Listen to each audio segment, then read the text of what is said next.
السلام عليكم ورحمة الله تعالى وبركاته وانيقو سمية وكسو عدا channel ka daawad sida hadaba maanta waxaan idin hayaa sida WhatsApp-ka adigoo online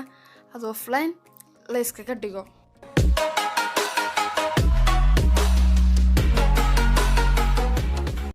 waaya asxaabay waa kan application-ka uu ku soo baxay markaad halka taabatid furatid application-ka qaabkan uu ku soo saaraya qaabkan markuu ku soo saaro deetana ka taabsanaysaa